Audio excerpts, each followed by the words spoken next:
필수 개념 장착으로 들어가 보도록 할게요. 필수 개념에는 일단 첫 번째 용액에 대한 농도 표현이 나와 있는데요.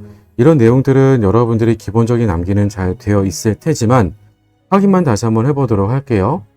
질량백분율 뭐라고 얘기했었냐면 질량백분율은 우리가 용액에 대한 질량에 대해서 용질에 대한 질량의 비로 나타내주는 것이지 사실 100g당 Ag 이렇게 꼭 쓸 건 아니에요. 다음같이 쓰면 우리가 A% 바로 읽을 수 있다고 하는 것 뿐인 거죠. 자, 이런 형태들을 우리가 ppm이나 ppb의 형태로 쓸 수가 있는데 ppm 정도는 물어볼 수 있을 거예요.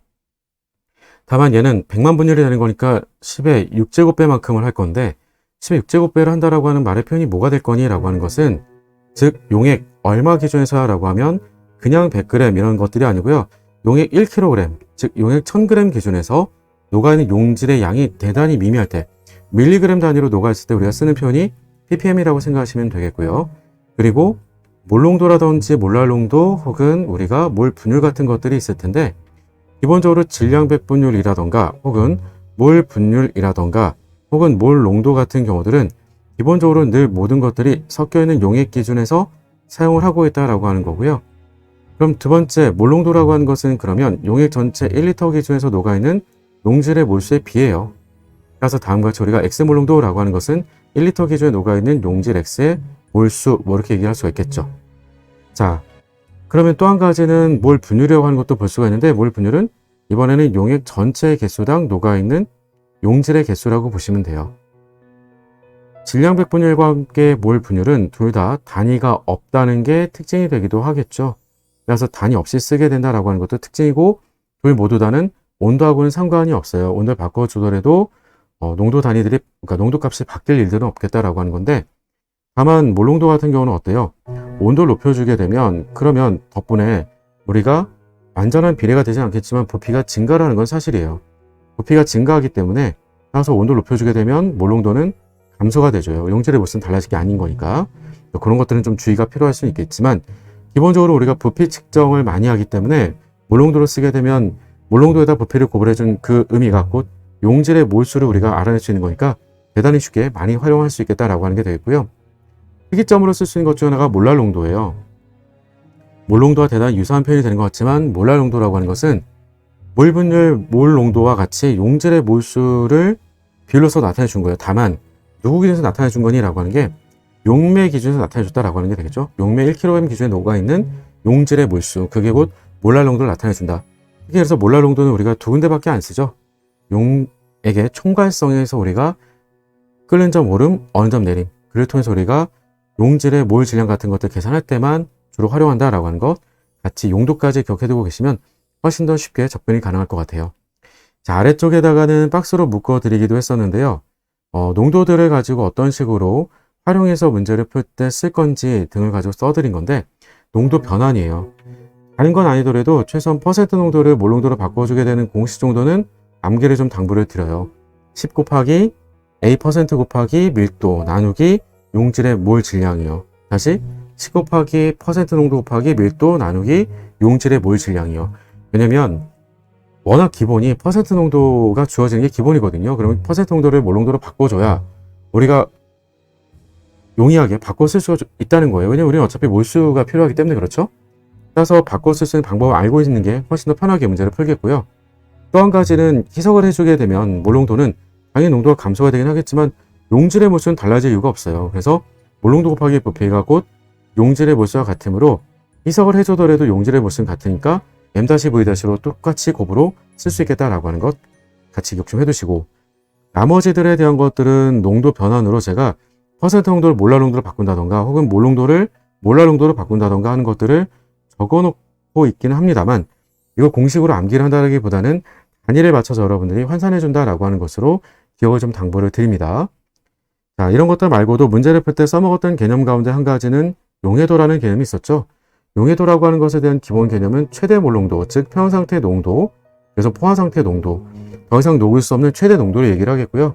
그럼 이런 용해도에 영향을 미친다라고 하는 것들을 생각을 해보자라고 하면 녹는 과정부터 좀 생각을 해봐야 돼요. 그래서 용질들끼리 우리가 인력 끈대표의 에너지가 들어가는 게 있겠고 그리고 용매들 간에 인력 끈대표의 에너지가 들어가 주면 둘 다 입자들이 서로 완전히 벌어지기 때문에 그 형태로부터 우리는 서로 섞인다라고 하는 것을 용액이라고 얘기할 수 있을 거예요.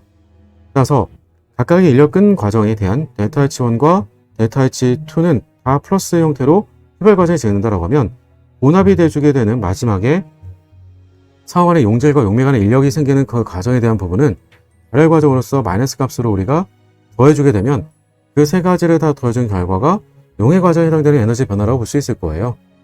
물론 그 용질이 이온성 용질이면 격자 엔탈피와 수 엔탈피 합으로 말해줄 수도 있겠고요.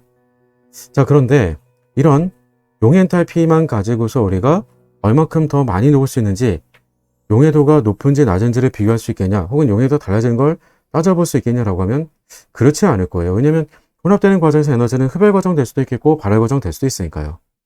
그것으로 잘 녹는다라고 하는 것들을 결정해서 보려고 하면 이것도 연력화 함수로 판단해 주는 게 필요하지 않을까라고 하는 겁니다. 즉 용해되는 과정에 해당되는 연력화 함수다라고 하게 되는 것은 다음과 같이 용해되는 과정에 우리가 자에너지 변화로서 잘 녹을 수 있는지 아닌지를 판단해 주는 게 좀 필요하지 않을까라고 하게 되는 거고요. 따라서 다음과 같이 우리가 용해되는 과정에 해당되는 연력 함수를 가지고 판단해 보게 되면 보편적으로는 용해되는 과정은 섞이는 거니까 엔트로피가 좀 증가를 하죠. 보편적으로는.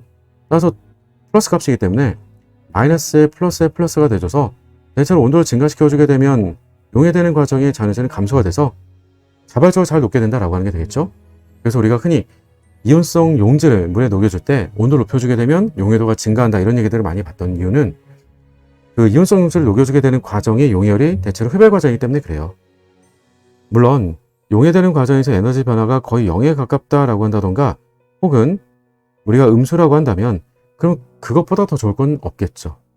근데 이런 것들은 보편적으로 우리가 섞이는 과정에서 엔트로피가 증가되는 경우들은 다음과 같이 얘기할 수가 있겠고, 그러다 보니까 용해 엔탈피가 0이나 0보다 작다라고 할 수 있을 만큼의 정말로 섞이는 과정에서 에너지가 크게 필요치 않다라고 하는 경우들은 어떤 경우니라고 하면 구조가 좀 비슷할 때 얘기가 될 거예요. 그래서 그런 부분들도 감안을 하시고 좀 보실 수 있어야 되겠고, 또 한 가지 출제가 아직 안 되고 있는 것 가운데 한 가지는 뭐냐면 빛의 용해도입니다. 헨리의 법칙으로 연결되는 내용인데 사람 이름이 중요한 건 아니죠, 우린. 그래서 어떤 내용을 기억하는 게 중요할까라고 하면 기체가 물에 녹는다라고 하는 과정도 반응식으로 표현해보자라고 하는 거예요. 그러면 A라고 하는 기체가 물에 녹아서 수행성이 된다라고 써보게 되면 이때 평형 상태, 즉 농도가 곧 수행성의 그 농도가 그게 기체의 용해도가 되겠죠. 그럼 주어진 온도에서 반응물의 즉 기체상의 압력분에 해당되는 그 기체가 수행성에 녹은 농도라고 하는 것으로 나타내준 그 값이 최대한 녹았다라고 하게 되면 그 값은 평형 상태에 도달한 거니까 평형 상수를 만족하겠죠. 따라서 덕분에 우리가 온도가 달라져야 평형 상수가 달라지는 거니까 분모가 돼주는 압력을 높여주게 되면 용해도가 그러니 증가가 될 수밖에 없다는 게 되겠고요. 또 한 가지, 온도를 그럼 많이 바꿔주게 된다라고 하면 용해도가 달라질까? 달라지죠. 온도를 낮춰줘야 될 거예요. 왜냐면 이 정반응은 우리가 기체상이 수행성으로 바뀌기 때문에 엔트로피가 증가할 것 같겠지만 증가되는 게 아니라 기체상 입자수가 감소가 되는 변화예요. 그럼 기체상이 준다라고 하는 건 엔트로피가 감소가 되는 변화가 되기 때문에 온도를 높여줄 게 아니라 온도를 낮춰줘야지 이 정반응에 대한 델타지가 감소가 돼줘서 정반응도 우세해지게 되겠죠. 그러면 수행성을 더 많이 녹을 수가 있겠죠. 그런 내용들을 가지고 여러분들이 문제를 푼다라고 생각을 해두시면 될 거예요. 물론 이 부분에 대한 것들은 아직 출제가 되진 않았지만 반드시 꼭 대비는 해두자라고 하는 거고요. 그런 연습들을 양적 관계까지 해보시라고 개념 체크에 넣어놨으니까 꼭 복습을 해보도록 하세요. 자, 이제 우리는 농도에 대한 것과 용해도에 대한 내용들까지 모두 다 정리를 해봤으니까 이런 내용들을 기출문제로서 어떻게 출제가 되고 있는지, 그리고 적용시켜줄 때는 어떻게 문제를 읽고 문제를 풀어가야 될지 지금부터 대표 기출문제를 통해서 우리 실력을 다시 한번 향상시켜 보도록 할게요. 지금 시작합니다.